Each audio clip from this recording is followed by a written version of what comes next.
Let's affirm together. My mind is open to the truth, whatever its source. True statements remain valid, even if hurled in anger. My mind is open to the truth, whatever its source. True statements remain valid, even if hurled in anger. My mind is open to the truth, whatever its source. True statements remain valid, even if hurled in anger.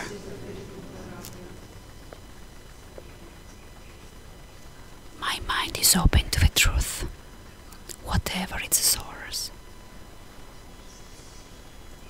True statements remain valid, even if hurled in anger. And now only mentally focusing at the spiritual eye. My mind is open to the truth, whatever its source. True statements remain valid, even if hurled in anger.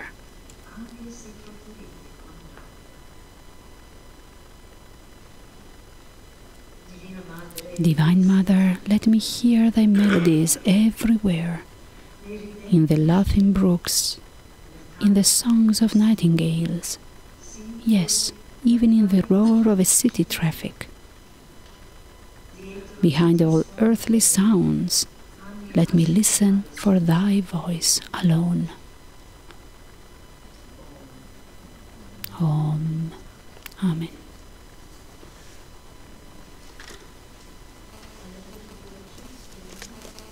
The reading of today .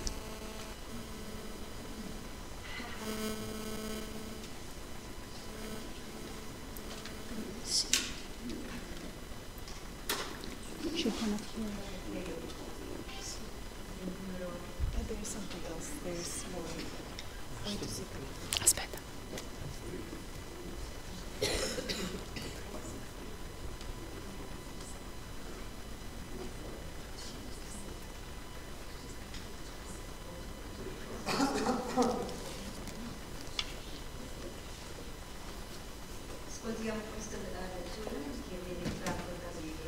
So let's listen to this reading coming from the book Rays of the Same Light, written by Swami Kriyananda.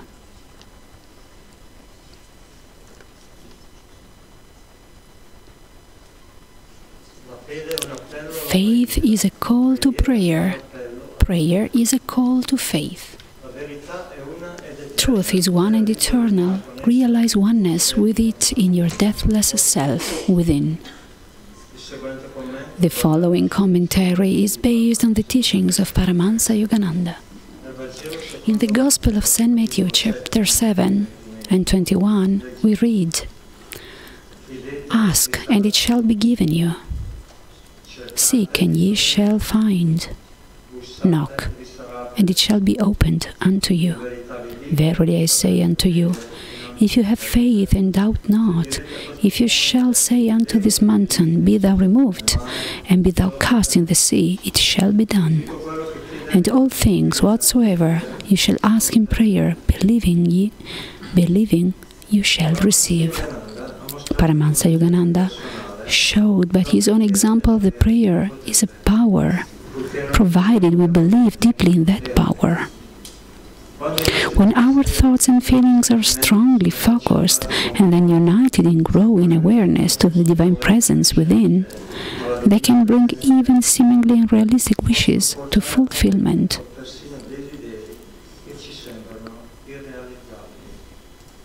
When Paramahansa Yogananda was in charge of his school in Ranchi, in India, he took the boys on occasional outings to the surrounding countryside. There was a waterfall not far away, he told Swami Kriyananda, where I took them sometimes. It was dangerous to cross there, but I would cry out to the boys, "Do you believe in God?" "Yes," they would shout back enthusiastically. And so we always crossed in safety. Years later, after I'd gone to America, one of the teachers tried to do the same thing, but he lacked spiritual power. One of the boys slipped on a rock and was drowned. Thus, the Master explained, belief alone is not enough. It must be united to one pointed awareness, which leads to self-realization. The Bhagavad Gita, in the 6th chapter, underscores the necessity for such one-pointed concentration. Whenever the mind, fickle and restless, wanders off from its concentration, let the meditating yogi withdraw it resolutely, spurning every distraction, no matter how alluring, and bring it back again and again under the control of the self. Thus, through Holy Scripture, God has spoken to mankind.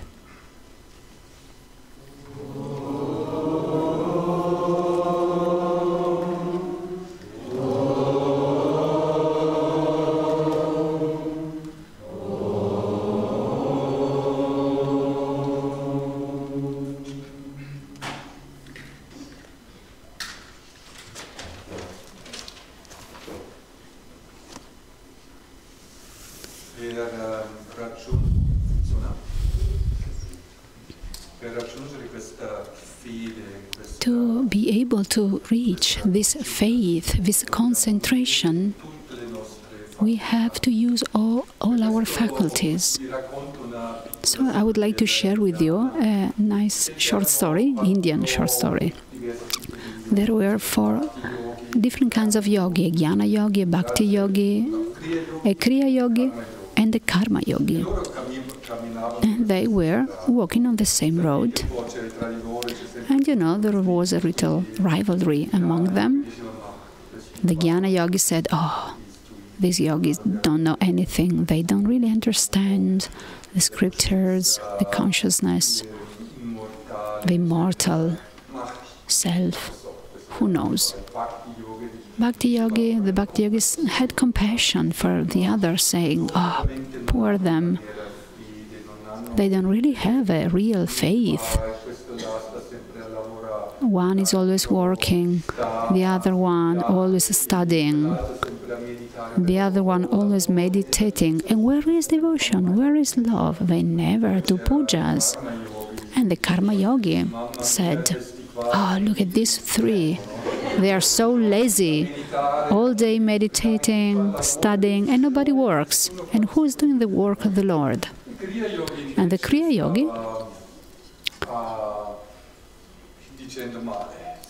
was saying only so the true understanding of prana, of inner energy, can give you real, true self-realization. So the other 3 yogis are doing inferior things. And they went on and on like that. Then bad weather came, strong rain, storm, hail. So the 4 of them said, "Oh, what can I do?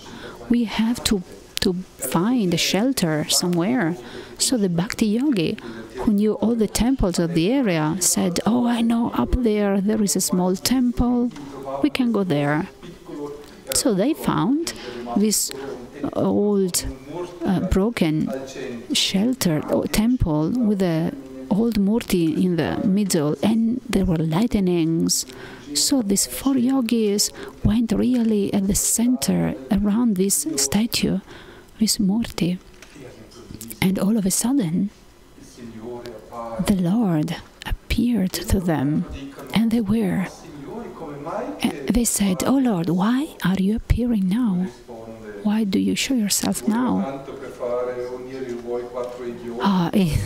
It takes so long to unite you 4 idiots together. So we really have to unite all our abilities and aspects of our nature to be successful on the spiritual path.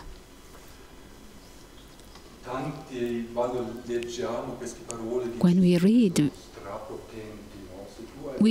that if you really have a faith, you can have an incredible power. You can move mountains.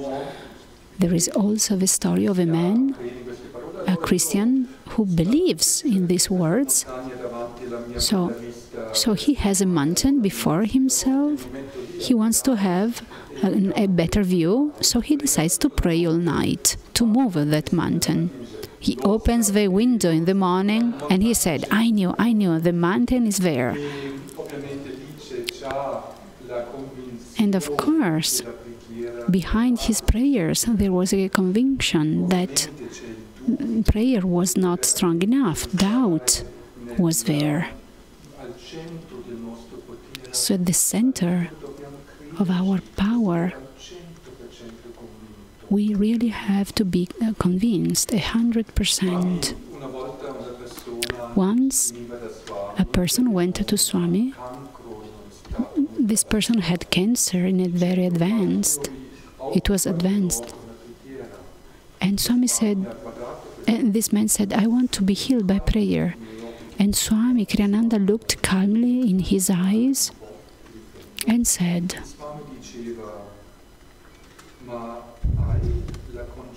do you have the necessary concentration, the necessary discipline to do that? So the man was sincere and said, no, sir, I don't have it.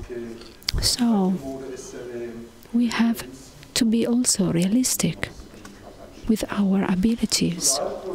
On the other side, knowing that within us there is all the power we need if we can have the discipline and the concentration, we can reach our goals. And that is a great work we have to do. In YouTube, I watched YouTube yesterday. I think you saw already that, probably. There is a man in Holland called Iceman. He's strong. He won 26 world records. So he went under ice for 2 hours without moving. So they feel the sort of a bath of ice. So he did incredible things.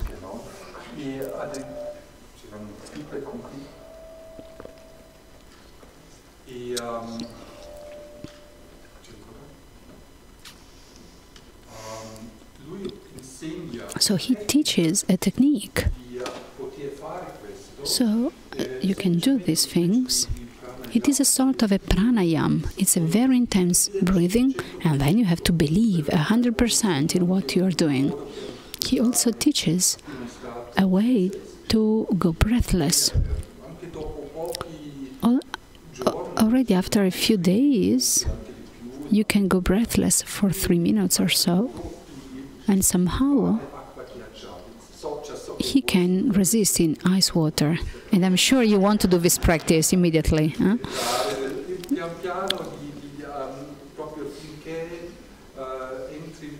So when it means you have to become bigger, your power needs to be bigger than the fear of cold. So he demonstrated with many tests how we can control the immune system and also the involuntary nervous system. So he helped us understand how we can do that. So in 2 weeks he taught to a group of people how to do that. And they just in their swimming suit, they walked up a mountain at -10. It was in Poland, probably, with no problem. They made a test after that, injecting viruses, and they were so powerful that with their willpower, they were able to reject these viruses. Just after 2 weeks of training, they could control their immune system. What does that mean? That we really have a strong ability to influence our cells, thanks to practices and faith, believing. I don't know if you're really willing to try this practice of ice water. Of course, it is not necessarily our goal. It is only to demonstrate us our abilities, also physically. Think of the placebo effect. A doctor gives a fake pill to someone, and 30% of the effect is reached by the patient. And if it is given by a doctor in whom the patient really believes, then the patient will be healed 50%. So believing in what the doctor says has a great influence. Of course, we have Guruji says. So believing in what we do is absolutely important. I was shocked reading about this illness of having multiple personalities. So certain people have a number of personalities within themselves. About 50 years ago, psychiatrists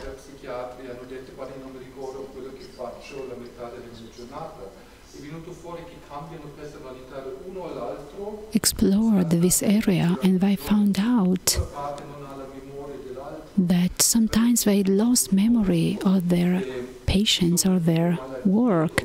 It is sort of a kind of double personality, and certain illnesses like diabetes can cause the same. Even the color of the eyes can change. And you can also, when you change personality, so the eyes can change, the skin can change, you can have spots on the skin. So it means the body changes according to what the mind believes. And these are not saints, these are no masters, these are common people and even ill people. So it's incredible because they show us how the mind works. So our body answers to what the mind believes in.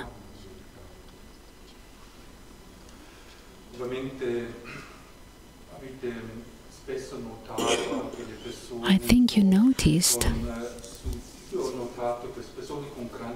that people who are very successful are very secure in themselves. I have a friend I met since I was 7, 8. I met him when he was 7, 8 years old. When he grew up, I was surprised of how much he was convinced of his abilities. Every year I meet him, and he is very successful. One success after the next. Everything works in his life. It's almost too much.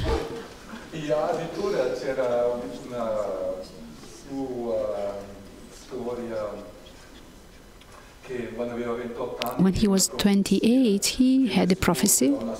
He received a prophecy from an astrologer. This astrologer told him that he was likely to die that year. So what would you do in his place? You would maybe try to protect yourself, and he did the opposite. Okay, I will defeat death. So he went around by moped. And he also created a movie on this. And he went on the highest peak of 5,600 meters in Ladakh before they opened that area. So he really defeated death, and nothing bad happened, because his willpower to affirm life was much, much stronger than death. And this is interesting.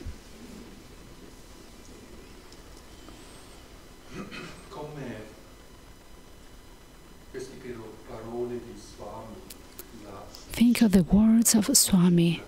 Concentration and discipline are the key to how to reach this ability of being able to become creator of our reality. In India, there are so many stories about this. What happens to the devotees and the masters, before becoming masters, they do a lot of tapasya. And you hear that, oh, that saint is not here, he is on that mountain doing tapasya.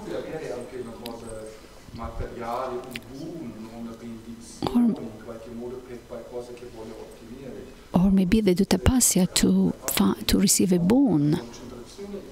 So they do practice concentration and discipline. Think of the story of Parvati, Shiva's wife. She was so much in love with Shiva, but you know Shiva was always meditating. He didn't even look at her. He didn't care.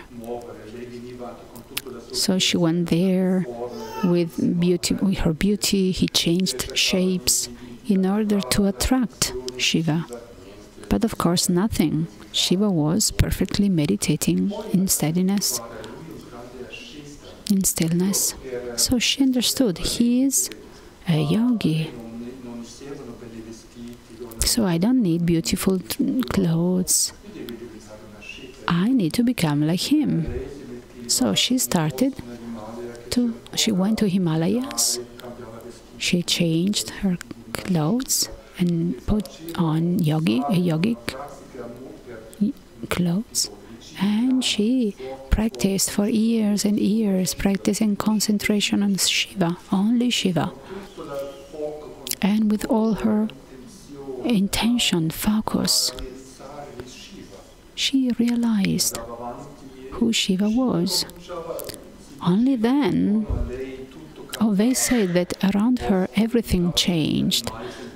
The wild animals became tamed, more beautiful flowers grew around there. There was this incredible energy around her, thanks to her tapasya. Even nature so changed around her. At a certain point, Shiva, in his infinite field of concentration, he noticed the power of this woman, so he opened a little one of his eyes and saw her. So he said, well, I have to test this woman. She changed shapes.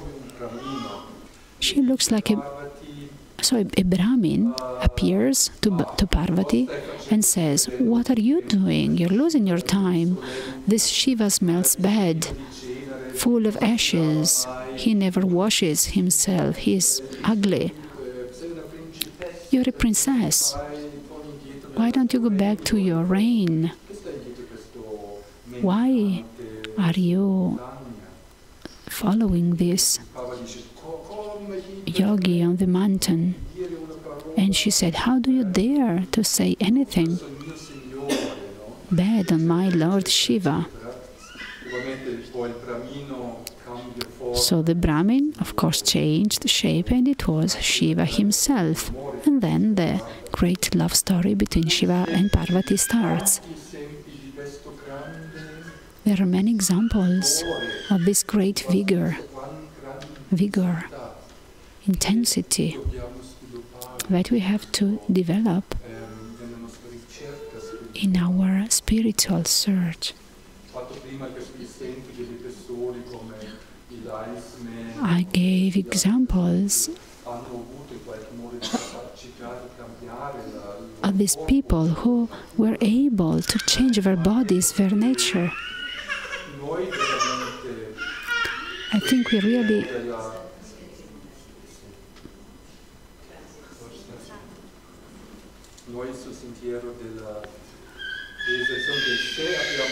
that on the path of self-realization we have a different goal, that is to find freedom, to be free from anything, from everything. So we are not interested in going into ice water, probably, and maybe not even interested in healing our bodies.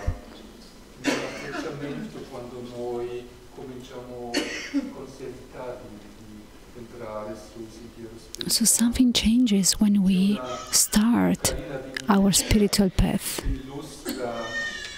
I remember a nice joke that shows this attitude.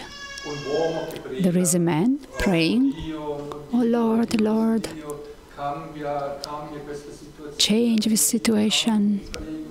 I ask you, I beg you, change this situation of my life." On the next page, you see God saying, frustrated, "It was so difficult to create this situation for this man, to change him, and he wants that I change the situation?"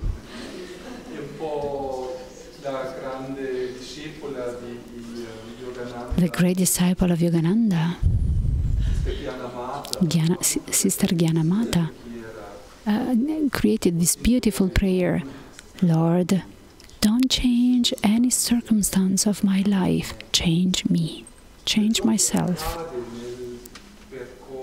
So what happens on the spiritual path? That you understand that, so the devotee understands that everything that happens in your life with the precision of 100%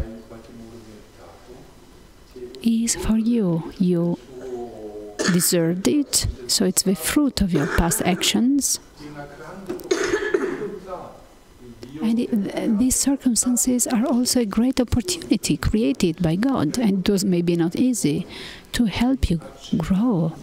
So accepting 100% everything that happens in our lives, we make an incredible first step toward freedom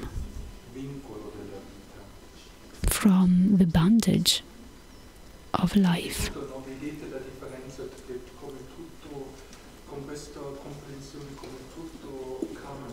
If you do this step, everything will change, your understanding will change. In India, they say, when something bad happens, they say it's Guru Prasad. Do you know this prasad? It is the sweet, the cake that after a devotional ceremony, the master gives you. It's blessed food. So everything that happens in your life is Guru Prasad. It is something from Master. The Masters are not dead. They don't live afar. They act through every circumstance of our lives. So, and the main teachings that come to us come through what happens in our lives. So, the circumstances of our lives are the tools that help us to open the heart of the door of our hearts. Beauty is also interesting. The beauty of a spiritual path is that you don't necessarily need to believe in anything. You can be even an atheist. So it doesn't matter what you believe in. As Yogananda said many times he said that, do a little practice, try, test it. And if you have an effect, you will see and slowly realize the truth of this path. So people can tell you many things, books can teach you many things, but you don't know anything because you didn't experiment that directly. So a yogi won't be satisfied with this. A yogi needs to experiment, to live through things. In Autobiography of a Yogi, Yogananda says it clearly, even with a little practice, you can hear the sound of Om within you. This experience of Om will give you great faith because you will perceive the divine sound. Om is God, but manifests itself in many shapes. It can be a light that appears when you are deeply meditating, or a joy that is strong and completely new to yourself. These experiences are real. And you will see your soul will recognize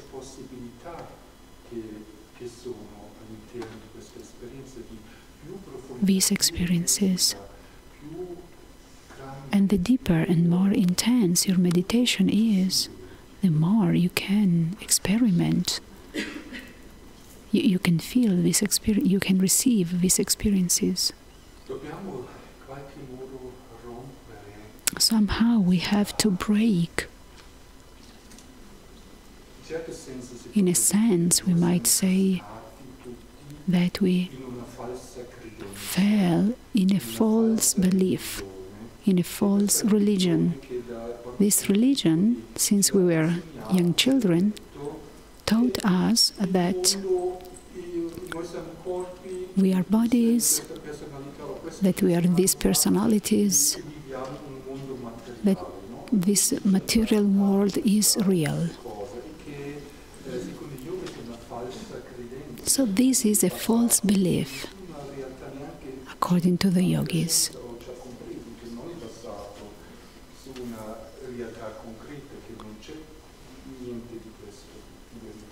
But also scientists tell us clearly that even gross matter is not real, it is energy. So the masters come. Since mankind was created, all masters, self-realized masters come and again to tell us, awake, you are not just the body. This world is not only gross matter. There is much more. Go beyond it. There are levels and levels and levels of perception of the reality. So try to perceive that. Awake. In your essence, you are bliss. Pure bliss. Try to feel this current of incomparable joy that crosses you, that flows through you. Try to feel that in any circumstance of your life. There is that joy and the peace that can help you so much to let go all the tensions. It's such an incredible peace that goes beyond the boundaries of this universe. Think of the promise of the great masters. We are this love, peace and joy. And we can realize that within us. We can realize our true self.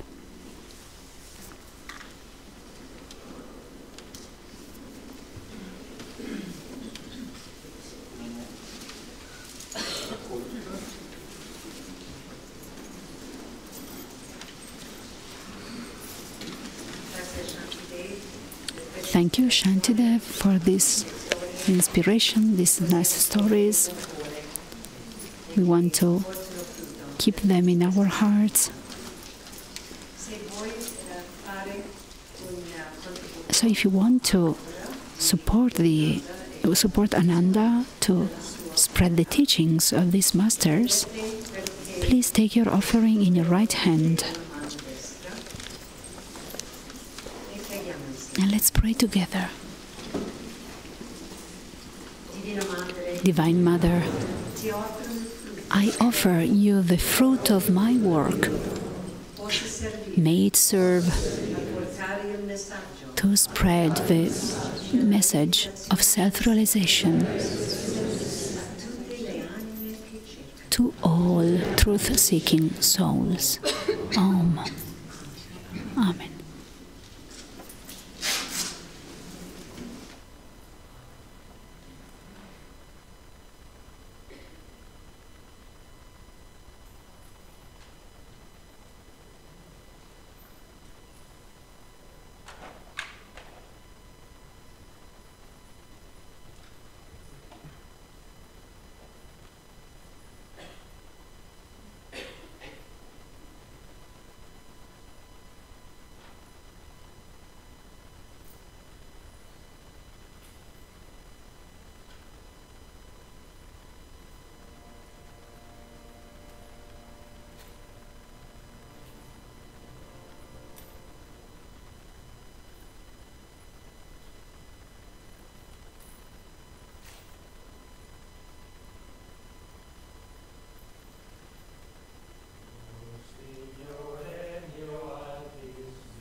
Let us lift up our hearts in a festival of light.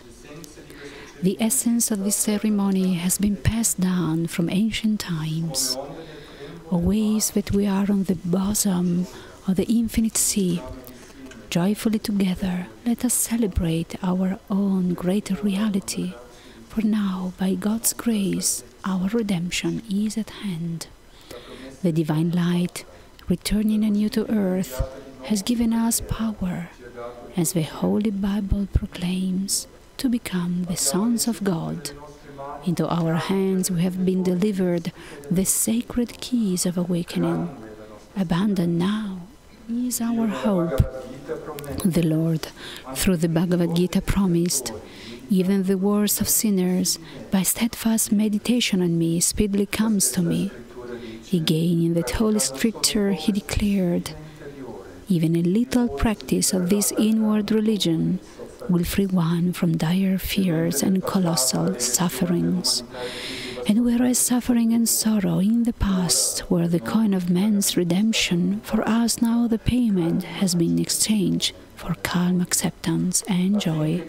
Thus may we understand that pain is the fruit of self-love, whereas joy is the fruit of love for God.